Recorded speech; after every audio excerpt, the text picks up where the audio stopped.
Hello, Believe Nation. I started the Mentor Me series with a goal to learn from people who've done a lot more than us and try to seep some of their knowledge, their wisdom, their mindset, their habits, the way that they think, and filter it into our brains to help us become the best version of ourselves. So today we're going to learn from Richard Branson on some of his most motivational speeches. And as always, as you're watching the video, if Richard says something that really means something to you, please leave it in the comments below, put quotes around it so other people can be motivated and inspired as well. I was flying from the British Virgin Islands, from Puerto Rico to the British Virgin Islands, and I was 28 years old, and I'd been away from home for 3 weeks, and I had this gorgeous lady waiting for me, and American Airlines announced that they're not going to fly the flight till the next morning. They didn't have enough passengers. And I was damned if I was going to wait till the next morning. And so I went to the back of the airport and I borrowed a blackboard, and I scribbled Virgin Airlines as a joke, $39 one way to the British Virgin Islands, and went around all the passengers, and I managed to fill up my first flight. And when I got to the BVI, the guy on my left, turned to me and said, sharpen up the service a bit, and you could be in the airline business. And the next day, anyway, the night went well. The next day, she's now my wife 40 years, still 40 years later. The next day I rang up Boeing and I said, I'm thinking of going into the airline business. In fact, I've just had my test flight. Do you have any second-hand 747s for sale? And the person who took the phone call, I thought he was going to put the phone down on me, but he hung on in there. So he said, well, what does your company do? And I said, well, we're a record company. We've got the Rolling Stones, we've got the Sex Pistols. And again, he didn't sound very, and he said, what's the name of the company? And I said, Virgin. And there was a long pause, and he said, well, look, we'll send a salesman to see you, but with a name like Virgin, I just hope your airline goes the whole way. So. There's no point in us going into something unless we can really shake up an industry, make a major difference, unless it's going to enhance the Virgin brand. If there's any danger of it damaging the brand in any way, even if it's going to make us a lot of money, cigarette companies or something like that, we wouldn't do it. And because life's short, we want to enjoy the experience. So, I mean, we're not, I've never. Very rarely have I actually sat down and thought, can we make a lot of money by going into this industry? Almost all our new ventures have come about from, if you go right back to the beginning, Vietnam War, let's edit a magazine to try to have young people campaigning to stop the war, and let's give young people a voice. The actual business aspect of it, the paying the bills, we had to sort that one out later and hopefully sell enough magazines and, learn about the printing and the paper manufacturing, but that wasn't our principal interest. And almost every venture we've gone into, we've seen a gap in the market. I mean, you might get frustrated flying on other people's airlines. Screw it, let's do it. We'll just start. We'll start an airline, and then we try to make sure we can get the bills paid. And actually, I think it's a better way of doing it. If you think, how can I make lots of money? Let's bring the accountants in. We'll work out some business plans. I mean, it's just the wrong way around. I mean, you get one set of accountants will say, yes, you can make lots of money. Another set of accountants with exactly the same input will say, no, you're going to lose lots of money. It's got to be, from your heart, and do something which you're passionate about, which is going to be your hobby, and then it's likely to be successful. I've been struggling with this business for 2 years. The economy seems to be falling apart. I'm ready to give up. What does Richard Branson tell me to do? Do everything you can to survive and not to give up. As long as you tried everything you can, then if you fail, you'll sleep okay, and you'll pick yourself up, and you'll learn. When things are better, you'll learn from your mistakes and you'll start again. If on the other hand you give up you give up too readily, you'll forever kick yourself. And I wish you all the best in your quest, because I'm afraid there's going to be a lot of people who will fail. But I think the other important thing is just not to take failure too seriously. I mean, it's something that happens to something like 80% of all small business people fail, either go into Chapter 11 or actually go bankrupt, and that's a lot of people, and some people take that really badly, and they should realise that it's the important thing just to learn from it and come back and start again. And an awful lot of really big multi-millionaires and billionaires who've been through 2 or 3 bankrupt companies in their lives, and have learned from them and have come back the stronger. It's what limited companies were designed for by governments. It was to say to people, try things, and if you fail, it shouldn't affect you personally. People know the risk they're having in dealing with you, and don't be embarrassed about your failure as long as you've tried everything you can to avoid it. Don't take it too personally. Well, I also think fun should come into marketing. There was an occasion where British Airways decided to sponsor a giant wheel opposite the Houses of Commons in London, England, and this giant wheel was lying flat on the ground, and they got all the press together one morning where they were going to lift the wheel up, and I got a call at about 7 in the morning saying that BA had technical problems and they couldn't get the wheel up, and all the press, the world's press, were there waiting. We had an airship company, so I rang up the airship company and we scrambled an airship, and the airship went right over the wheel, and it had a massive big banner across it which simply said, "BA can't get it up." And anyway, we got more coverage around the world for that than I think any other one single thing we'd done. On marketing generally, I think that the cheapest form of marketing is not full-page adverts in the press.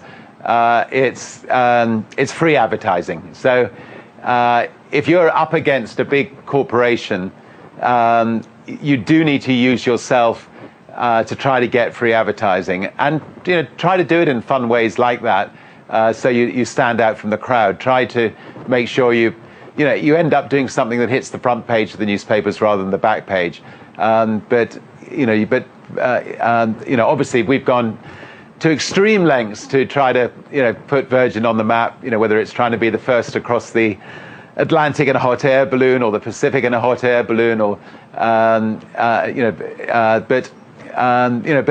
it did help, I think, create the Virgin brand, make it a fun brand, and a brand that people could identify with.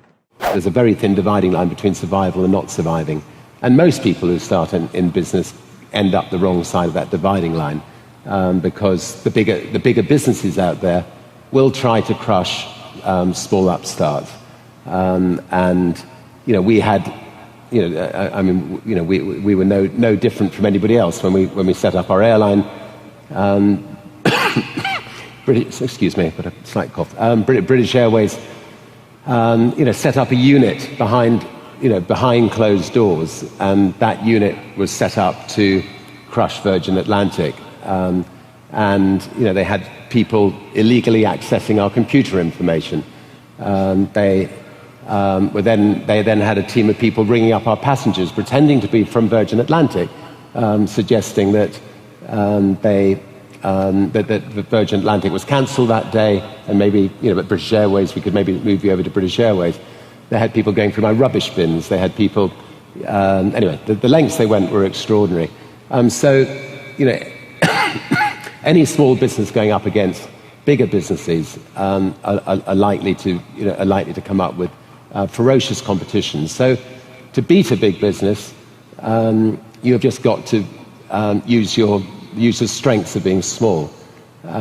You generally speaking, if you work for a big corporation, it's quite impersonal, and quite often the staff are not looked after well, and quite often the staff actually don't like going to work because they're not treated well.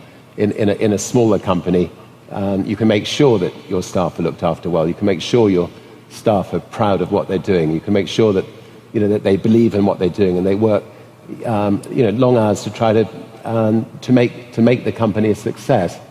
As a small company, you can be more nimble. You can move more quickly. I mean, with Virgin Atlantic, for instance, if we want to change all our seats in our plane to better seats, we can do so in maybe 9 months.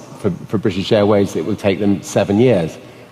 So by being more nimble, one can move quicker. One can be more innovative and innovate more. So it is possible for small companies. You can keep your overheads lower, so you can actually undercut the bigger guy. And most likely, the bigger guys had years of building up overheads that you as a small company haven't yet got, and hopefully never will have. So it is possible for smaller companies to beat bigger companies, but you have to be quick of foot and, as you say, never take no for an answer. One of the most important sort of phrases in my life is protecting the downside, and it should be one of the most important phrases in any business person's life. So okay, we made a big bold move from going from music company into airline business, but I set myself a condition that I could hand that plane back at the end of the first 12 months if people didn't like our business. And so one of the most important negotiations with Boeing was, we have the right to give you that plane back after 12 months. And that meant that I knew that, I could put my toe in the water, I could see whether people liked the airline, but if it didn't work out, it wasn't going to bring everything else crashing down. I'd be able to look my record company bosses in the eye and we'll still be friends because they'd still have jobs.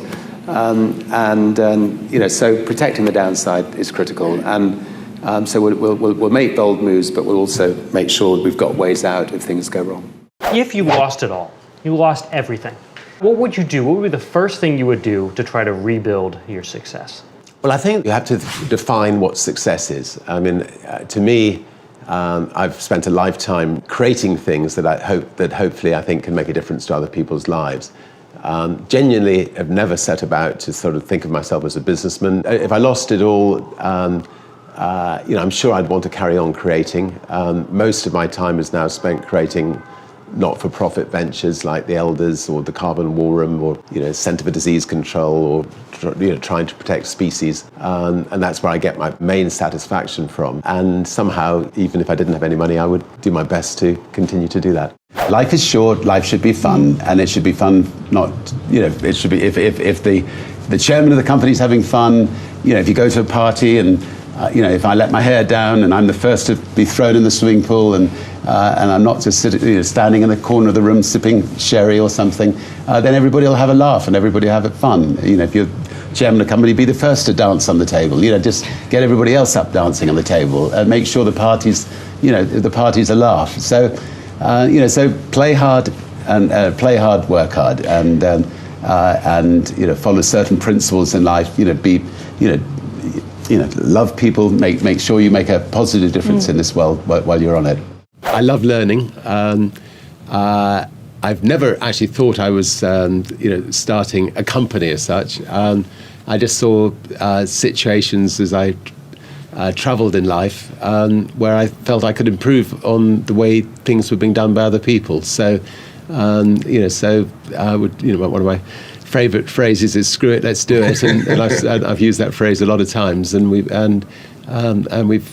just love going in and trying to shake up industries and doing it better than it's been done before. I am dyslexic, and therefore I think I've been very good at keeping things simple because as a dyslexic, I need things to be simple for myself, and therefore Virgin, I think.